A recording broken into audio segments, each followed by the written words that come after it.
Buddha by اور راولپنڈی کی لال حویلی۔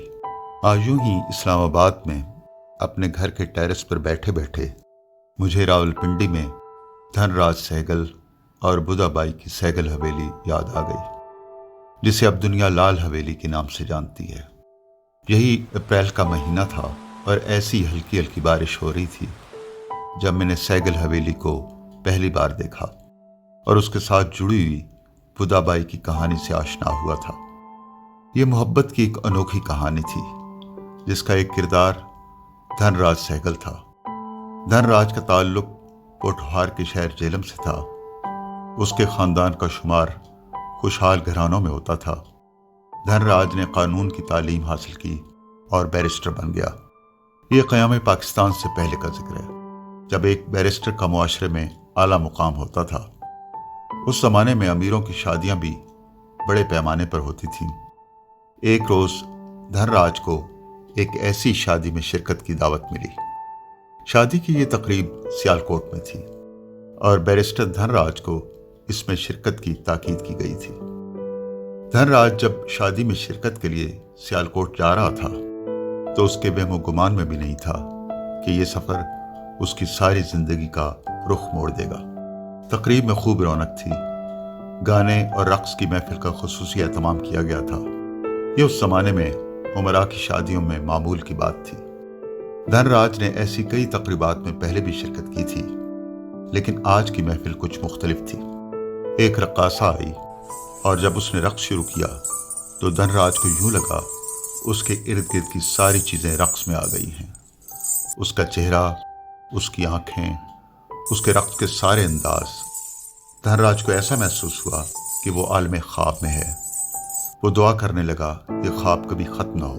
پھر اچانک رقص ختم ہو گیا۔ لوگ اٹھنے لگے، لیکن دھن راج اپنے ہوش و حواس گم کر چکا تھا۔ اس نے کسی سے رقاصہ کا نام پوچھا تو اسے بتایا گیا کہ اس کا نام بدھا بائی ہے۔ دھن راج نے وہیں بیٹھے بیٹھے اپنی زندگی کا بڑا فیصلہ کر لیا کہ وہ بدھا بائی کو اپنی زندگی کا حصہ بنائے گا۔ وہ بدھا کو لے کر راولپنڈی آ گیا۔ محبت اور پیار کا اظہار راولپنڈی کے بوہڑ بازار میں ایک خوبصورت حویلی کی شکل میں ہوا۔ یہ دھن راج کا تاج محل تھا جو اس نے اپنی بدھا بائی کے لیے تعمیر کرایا تھا۔ حویلی کا نام سہگل حویلی رکھا گیا۔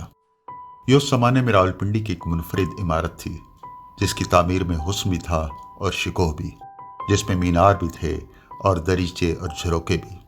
اس کے اندر ایک بارادری بھی تعمیر کی گئی تھی۔ دروازوں، کھڑکیوں اور جھروکوں پر کشمیری نقش نگاری کا اہتمام کیا گیا تھا۔ ہر چیز میں محبت جیسے مجسم ہو گئی تھی۔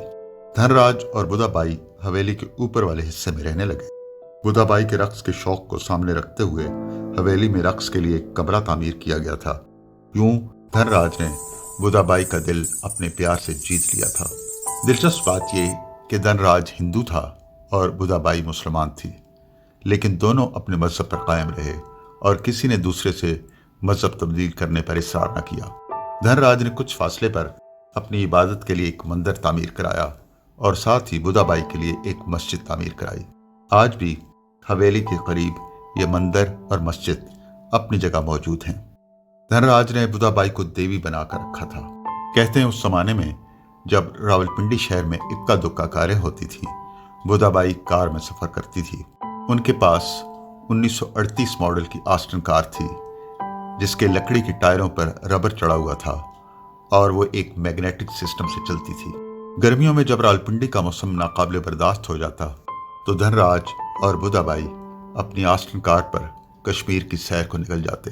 دن رات ہنسی خوشی گزر رہے تھے کہ پھر کہانی میں ایک موڑ آ گیا اور سب کچھ بدل گیا۔ تقسیم سے کچھ عرصہ پیشتر ہی راولپنڈی میں فسادات شروع ہو گئے تھے۔ ہندوؤں اور مسلمانوں کے درمیان آئے روز جھڑپیں ہو رہی تھیں اور پھر سرحد کے دونوں طرف سے لوگ ہجرت کرنے لگے۔ انہی میں ایک دھن راج کا خاندان بھی تھا۔ دھن راج جس نے بدھا بائی کے ساتھ ساری عمر بتانے کا خواب دیکھا تھا، اب اس سے علیحدہ ہونے پر مجبور ہو گیا تھا۔ قیام پاکستان کے بعد جائیدادوں کے کیس عدالتوں میں جانے لگے۔ سہگل حویلی کا کیس بھی عدالت میں آ گیا۔ جج نے بدھا بائی کو مخاطب کرتے ہوئے کہا، اگر تم یہ ڈکلیئر کر دو کہ تم ہندو ہو تو یہ حویلی تمہاری ملکیت ہو سکتی ہے۔ یہ ایک اہم مرحلہ تھا۔ ایک ہاں